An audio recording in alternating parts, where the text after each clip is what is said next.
Chapter 3. In Norway. 3 days later, Miss Bianca was in Norway. The journey, as usual, had given her not the least trouble. She traveled, as always, in the diplomatic bag, where she amused herself by reading secret documents while the great airplane flew smoothly and swiftly over mountain and forest, river, and finally sea.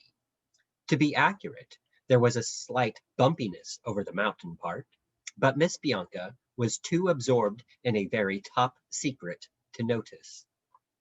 Precisely 24 hours after departure, she was reinstalled in her porcelain pagoda in the boys' new schoolroom in Oslo, the capital of Norway. It was then her mission really began, with, in Miss Bianca's opinion, far too much left to her own initiative. She was simply to seek out the bravest mouse in Norway, without the slightest idea where he was to be found, or indeed where any mice were to be found. For Miss Bianca's life had been so remarkably sheltered, she really didn't know anything at all about how other mice lived. Except for Bernard, she had never even spoken to one. Except for Bernard. Miss Bianca's thoughts flew to him so readily she felt quite angry with herself. Now that the excitement of their midnight meeting was past, she couldn't help recognizing that, good and brave as Bernard was, he was also completely undistinguished. Yet how kind and resourceful when she fainted, how understanding when she came to of all her doubts and fears, and how lost in admiration, how absolutely overcome when she finally accepted her heroic task. I must be worthy, thought Miss Bianca, and mentally added, of the Prisoners' Aid Society. So the very first night in her new quarters, she set out. No one knew she was so slim that she could squeeze between the gilded palings in her pleasure ground. Certainly the boy didn't know, but she could. The door of the new schoolroom didn't quite fit. In the morning, no doubt someone would see to it. In the meantime, Miss Bianca slipped under. Outside immediately, she still felt pretty well at home, all embassies being much of the muchness. There was first a broad corridor, then a broad landing, then a grand staircase leading down to a great grand entrance hall. Miss Bianca, who had an eye for carpets, even recognized everywhere familiar patterns. But she hadn't so far encountered any other mouse. The pantry, thought Miss Bianca, remembering Bernard again. But where on earth are pantries? However sheltered, all women have certain domestic instincts. Miss Bianca was pretty sure she ought to get lower down. She also knew about service lifts, passing from the entrance hall into the dining room and observing a gap in its paneling, left open by a careless footman. Up Miss Bianca ran to investigate. There inside, sure enough, were the proper ropes. Obviously connected with the pantry, thought Miss Bianca, climbing on. When after 2 or 3 minutes nothing happened, she boldly ran down, quite enjoying the easy exercise and quite confident of finding herself in a pantry below. Actually, this particular service lift ran straight down to the embassy cellars, which was fortunate as it turned out, though Miss Bianca didn't immediately think so. 2. For what a sight, as she emerged, met her eyes. Remember, it was well after midnight. It must have been nearly 2 o'clock in the morning, the hour at which mice feel themselves most secure. In the embassy cellar, there was evidently some kind of bachelor party going on. At least 50 Norwegian mice were gathered there, singing and shouting and drinking beer. The most part wore sea boots and stocking caps, some gold earrings in their ears, some a patch over one eye. A few had wooden legs. It was, in fact, the most piratical-looking party imaginable, and how any one of them ever got into an embassy, Miss Bianca really couldn't imagine. Never had she felt more uncomfortable. It is always trying to enter a room full of strangers, and such strangers. What a racket they made! The singing and shouting almost deafened her ears. There wasn't a moment of repose. Miss Bianca had frequently assisted, from the boy's pocket, at diplomatic soirees.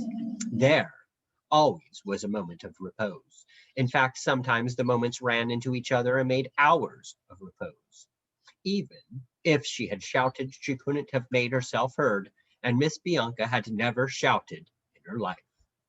She stood utterly at a loss, trembling with dismay, until at last a mouse near by turned and saw her, and immediately uttered a long, low whistle. It was vulgar, but it did the trick. Head after head turned in Miss Bianca's direction, and so spectacular was her fair beauty, silence fell at last like refreshing dew. "Forgive me for joining you uninvited," said Miss Bianca nervously, "but I am a delegate from the Prisoners' Aid Society, seeking the bravest mouse in Norway on behalf of a Norwegian poet imprisoned in our parts." Simply as she spoke, it was with a touching grace. Several mice at once cuffed one another for want of respect to the lady. Several tankards were kicked under benches. One of the soberest of the seafarers, who looked as though he might be a petty officer, stepped forward and touched his cap. "Anyone from the Prisoners' Aid, ma'am," he said forthrightly, "finds all here ready and willing at the first tide. Just pick up your chap, and he'll put himself under orders." "How splendid!" said Miss Bianca, greatly encouraged.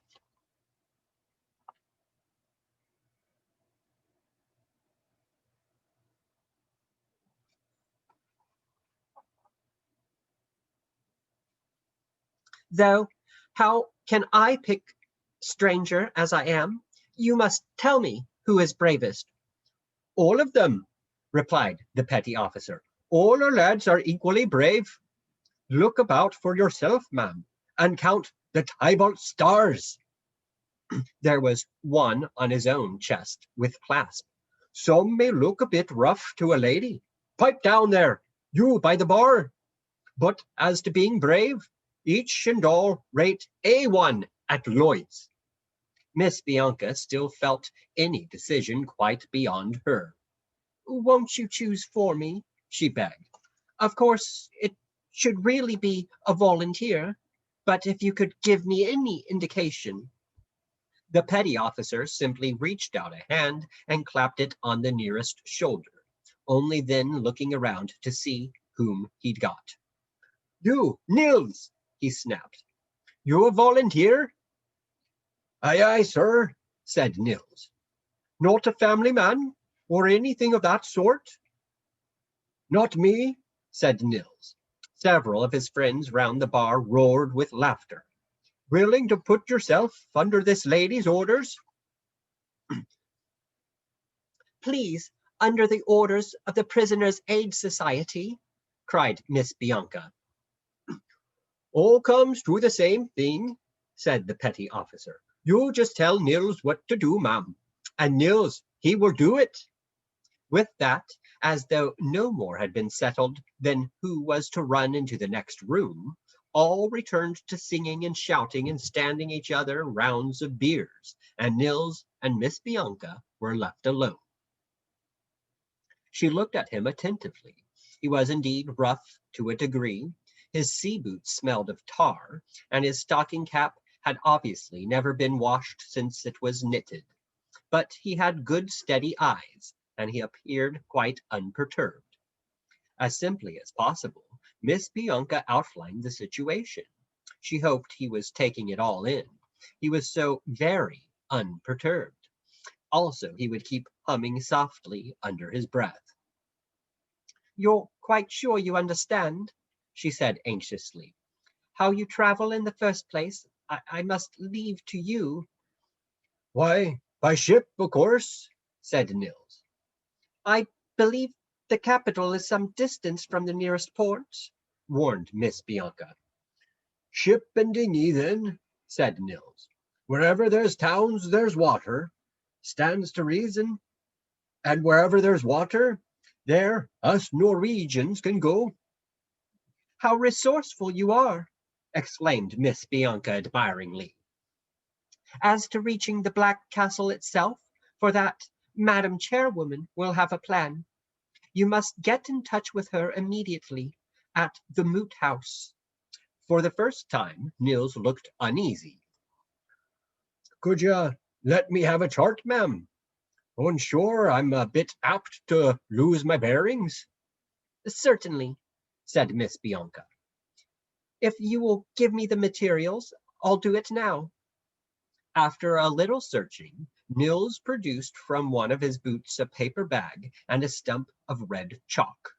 He found several other things first, such as half a pair of socks, a box of elastoplast, a double six of dominoes, a ball of twine, and a folding corkscrew. Miss Bianca sat down at a table and smoothed the bag flat. At the end of 10 minutes, all she had produced was a sort of very complicated spider web. The Moot House was in the middle. That was quite clear, but the rest was just a muddle of criss-crossed lines. Miss Bianca felt so ashamed, she rapidly sketched a lady's hat, just to show she really could draw, and began again. Hadn't you best start with the points of the compass, ma'am? Suggested Nils. Miss Bianca, alas, had never even heard of compass points. You put them in, she said, turning the paper over. Nils took the chalk and marked top and bottom, then each side with an N, an S, an E, and a W. Then he gave the chalk back to Miss Bianca again.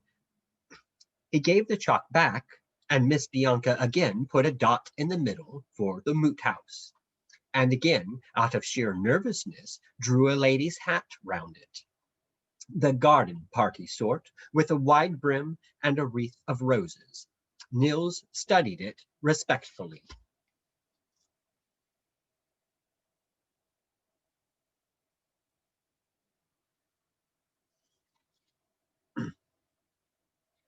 That I'd call clear as daylight, he said.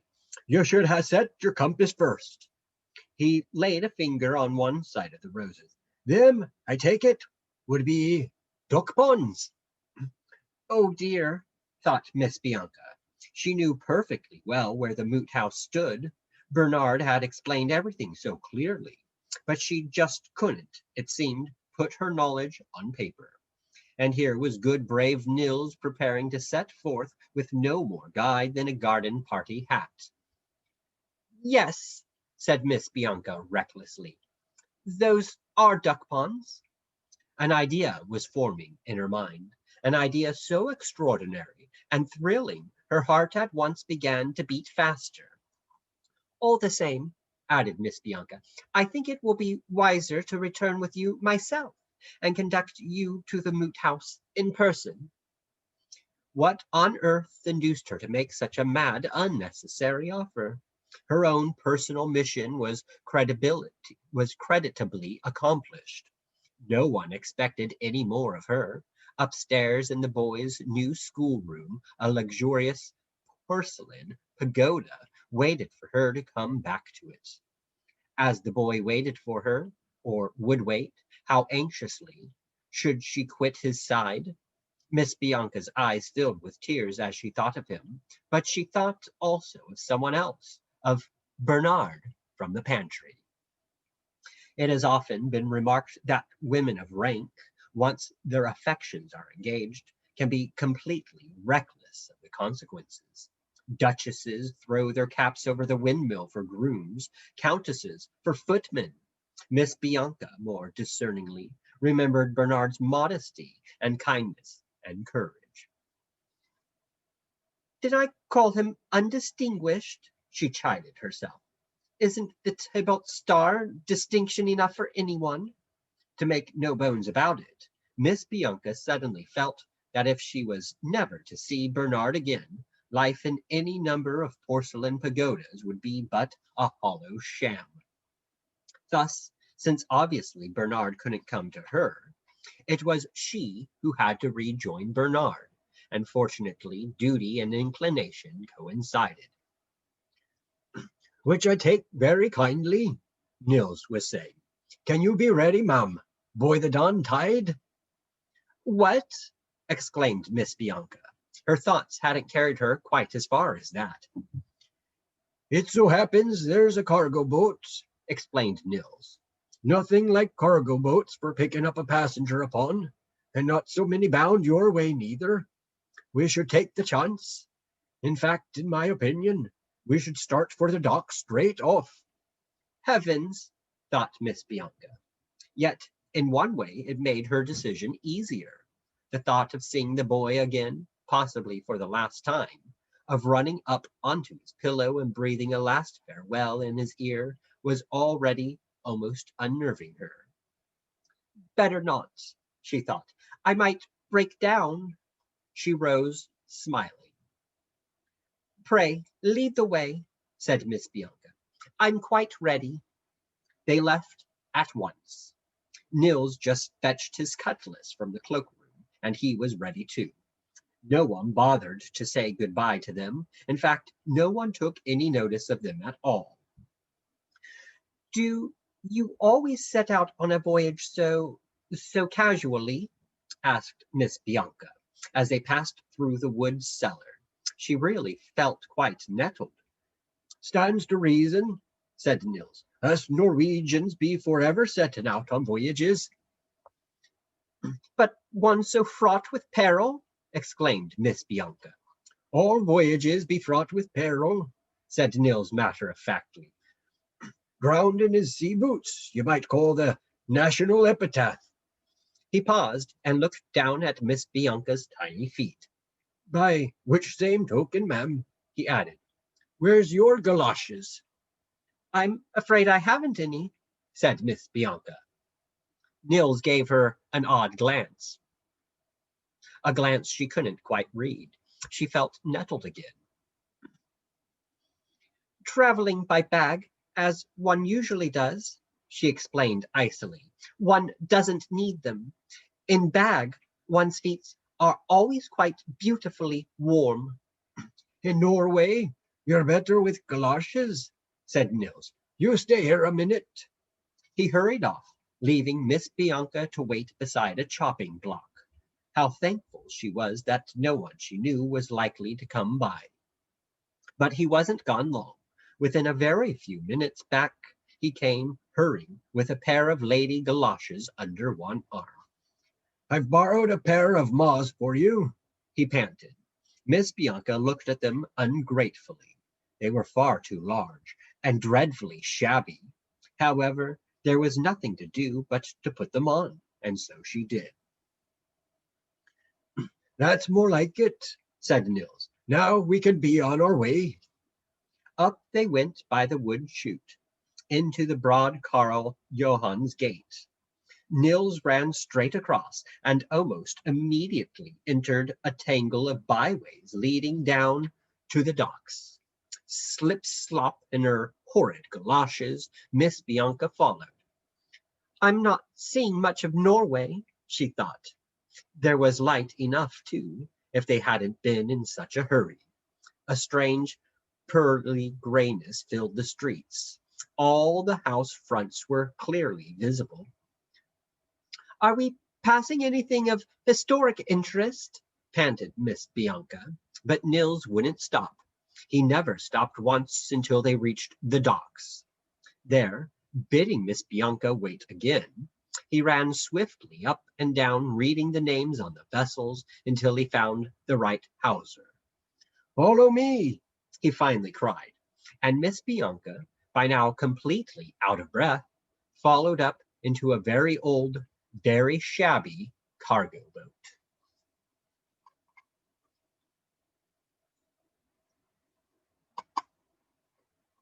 Chapter 4. The Voyage. Of the first part of the full month's voyage that ensued, Miss Bianca afterwards, and fortunately, remembered almost nothing. Most of the time she was seasick. Nils, with the greatest kindness and practicality, found her a snug berth behind the galley lockers, warm, dry, and, as you might say, next door to a restaurant. But though thankful to be dry and warm, Miss Bianca turned in loathing from even the excellent local cheese. A few drops of water, a few crumbs of dry bread, were all she could face. She lay curled on a bed of potato peelings, how different from her pink silk sheets, and merely suffered. If the North Sea was terrible, the English Channel was worse. While as for the Bay of Biscay, Miss Bianca could never subsequently endure even to hear it named. The spirits of Nils, on the other hand, as soon as they were fairly out to sea, rose and rose. He sang chanties almost continually, often breaking out as well into snatches of a long saga about someone called Harold Fairhair. He ran in and out of scuppers, up and down the rigging. There wasn't a cat or dog on board, reported Nils joyfully. It might have been his own command. "Come up and see," he urged Miss Bianca. "Come up and see the great billows, and how our vessel breasts them.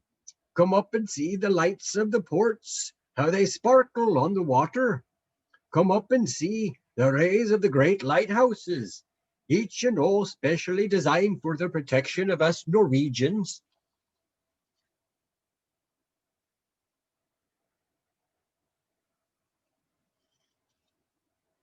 "I'm sorry, I have a headache," said Miss Bianca. "A headache? At sea? But the sea cures everything," cried Nils incredulously. "I'm writing poetry," said Miss Bianca. So indeed she was.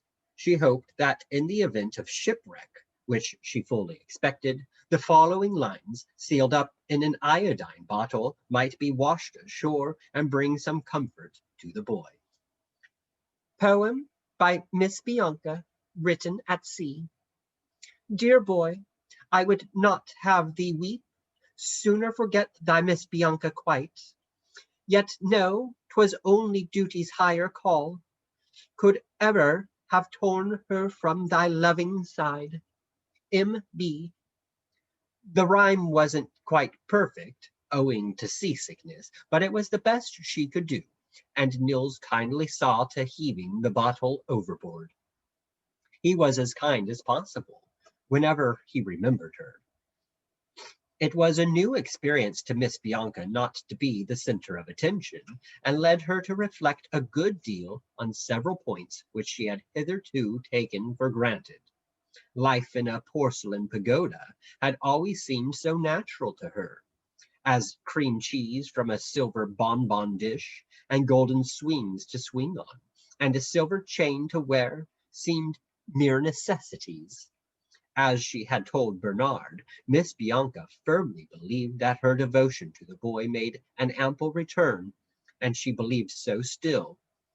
But it did not enter her mind that such an existence was unusual, and not the only possible one. Could one not find equal happiness, mused Bianca, if not equal luxury, in devotion to another mouse? Of course, we should be very poor, thought Miss Bianca. I wonder how the poor live. She asked Nils. She put it very delicately, in a roundabout way, so as not to hurt his feelings. What does your father do? Asked Miss Bianca. Nils pulled his whiskers. They were sitting together in the lee of a stanchion. It was a fine, calm night, very starry, and Miss Bianca had for once ventured up on deck. "At a guess, he'll be voyaging, same as us," said Nils. "But don't you know?" exclaimed Miss Bianca, astonished. "Haven't seen the old buffer in years," said Nils casually. "But who looks after your mother and the family?" asked Miss Bianca. "How many brothers and sisters have you?" Nils pulled his whiskers again. All mice have large families, and Nils was no better than any other man at keeping track of relations. "A couple of dozen," he suggested. "Soon as they're able, they go voyaging too. At least us boys do. The girls, until they marry, mostly stay home helping Ma. Ma takes in washing." Miss Bianca shuddered. She had never imagined anything quite as dreadful as that, but she concealed her horror. "No doubt it's because you're a race of seafarers," she said, "that your wives are left so much alone.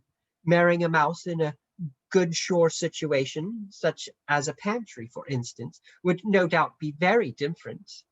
At least he would remain at one side, in however modest a dwelling." "As to that, I couldn't say," replied Nils. "In Ma's opinion, the laundry runs a great deal better when she runs it herself." Poor soul, thought Miss Bianca.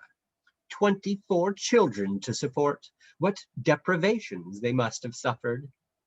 Perhaps not even new hats for Easter, and cream cheese only the rarest treat. "How the poor live!" cried Miss Bianca uncontrollably. "It's quite dreadful to think of." "Is it? Myself, I don't know any poor," said Nils. He paused and looked at her kindly. "Except, maybe," he added, "for one poor little female that hadn't any galoshes." Miss Bianca returned to her berth, a thoughtful mouse indeed. She lay awake most of the next day. To do her justice, Nil's silly misapprehension didn't occupy her long. Looked at, in one way it was almost amusing to own a porcelain pagoda and yet be taken for poverty-stricken because one happened to borrow a pair of galoshes. If only Nils knew, thought Miss Bianca, actually smiling. No, what really engaged her attention was the fact that Nils didn't consider himself or his family poor. However small their income, he seemed to find it perfectly sufficient. Life outside a porcelain pagoda was certainly possible, then, reflected Miss Bianca. "But I could never, never take in washing," she told herself. With the best will in the world, and though she was rapidly shedding many of her prejudices, she couldn't believe Nil's mother to be happy. Alone all day at the mangle, except for say half a dozen daughters, and quite unsupported by a husband's company, how indeed could she be anything but wretched? The picture would be very different, of course, with a loving husband in it as well. "But I wonder if I could give drawing lessons," mused Miss Bianca. She was in a very distracted, uneasy state of mind, and to make matters worse, as the days passed and they began to near their destination, Nils started bothering her about the chart, a subject on which she was particularly sensitive. Nils had taken charge of it at once, and kept it stowed in his left leg sea boot, where it naturally rubbed against all the other things he kept there until it was quite smudged. Also, the folding corkscrew must have come un, for there was a great round hole through one of the duck ponds, or roses. "Really," exclaimed Miss Bianca, as he pulled it out. Secretly, she was rather pleased. If she hadn't known how to draw a chart, Nils certainly didn't know how to take care of one. "After all my trouble," exclaimed Miss Bianca. Women can be dreadfully unfair when prestige is at stake. "It looks all right to me," said Nils. "Why, Skipper's chart up aloft you can't hardly read for cocoa. I can find my way all right. All I was going to ask was, be they duck ponds linked by navigable streams?" With growing horror, Miss Bianca realized that what she'd intended for a map of the capital, Nils took to be a map of the route to the capital from the port. In honesty, she should have answered that she had simply no idea, or have gone even further, and confessed that the duck ponds were in fact artificial roses. But what then would become of Nil's confidence in her? It was dreadful to her to tell a lie. Her only consolation was that she'd practically told this one already when she let Nils believe the roses to be duck ponds in the first place, so it wouldn't count twice. By navigable streams, said Miss Bianca. Simplifies things, Said Nils happily. I'm sure I hope so, said Miss Bianca. Nils took out the chart and studied it every day. He liked studying charts, but poor Miss Bianca never watched him without feelings of guilt and apprehension. 2. The days grew warmer and sunnier, the seas calmer. They were in the Mediterranean. Miss Bianca, who had done Greek and Latin with the boy, spent more and more time on deck, gazing with a classical expression towards the fabled shores of Italy, Greece, and the Peloponnese. Hector and the windy plains of Troy, murmured Miss Bianca to herself. The march of the 10,000, the Spartans by the sea-wet strand, also foam-white Venus rising from the waves. Never were the advantages of education better exemplified. She really forgot for hours together every distressing circumstance. What she remembered was the boys' schoolroom, and all its comfort and quietude, and the kindness of the boy's tutor in allowing her to sit on the page, and the pleasure of shared intellectual achievement, as she and the boy both got a verb right at the same moment, or memorized together some verse of splendid poetry. Miss Bianca had had the best models. In happy dreams, she saw Nils safe at the Moot House, while she herself ran back to the embassy. She was quite confident that the new ambassador would recognize her, if only by her silver chain, and take the promptest steps to return her to the boy. How she would enjoy traveling by bag again! It will be seen that Miss Bianca had once more changed her mind. Upon thinking it over, she found she would prefer not to give drawing lessons. She was determined to bid Bernard but a last fond farewell. 2 days later, they docked.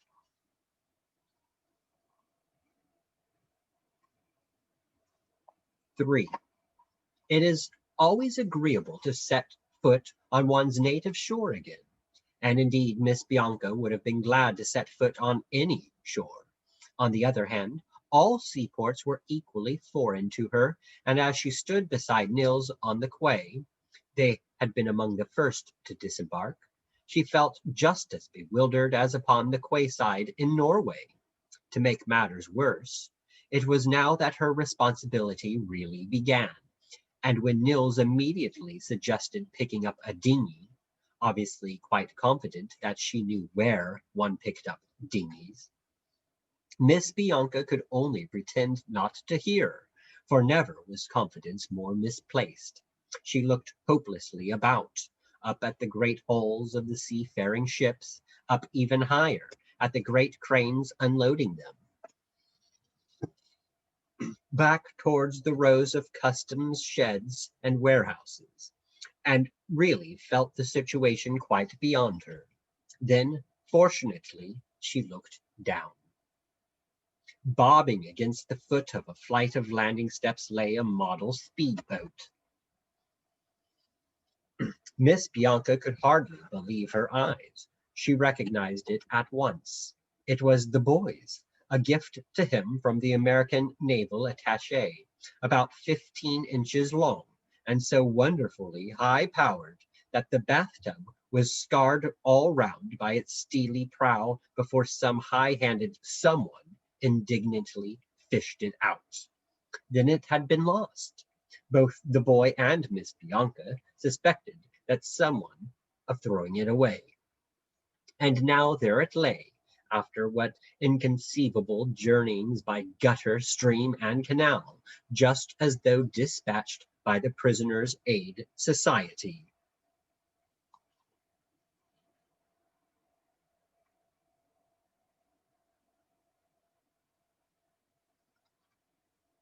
Miss Bianca instantly ran down, stepped on board, and entered the cabin. What a relief it was to sit on proper cushions again. What a pleasure to see the elegant silver plating, the polished woodwork, the little bunch of artificial violets attached to a bulkhead. Even Nils, following, was impressed, as Miss Bianca welcomed him with the happy smile of the unexpectedly triumphant hostess. This is what I call organization, said Nils. My word, she's a neat craft. Custom built, murmured Miss Bianca, for a friend of mine. But do you know how to work it? She added in some anxiety. I believe it's what they call automatic.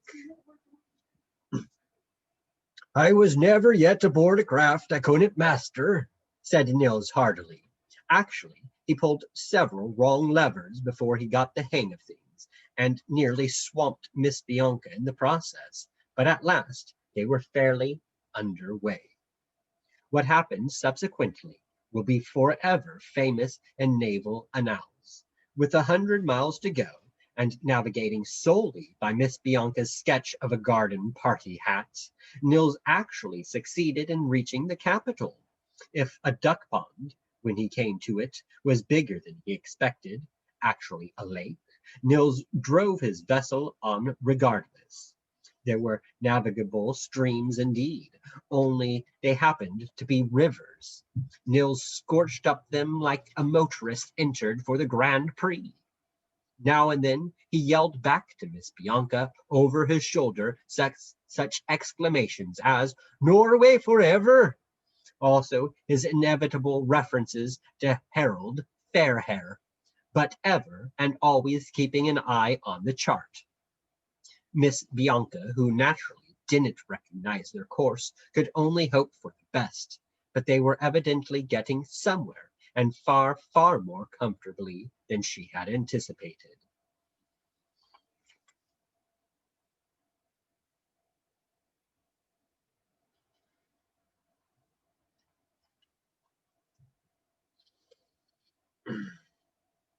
From time to time, she fed Nils with coffee sugar out of one of the lockers. Coffee sugar! How well she remembered the boy stocking it, that locker, with his mother's specially imported coffee sugar. How could I ever abandon him? Thought Miss Bianca, nibbling a pink bit herself. Dear boy, how could I ever think of abandoning you? Ingrate that I am.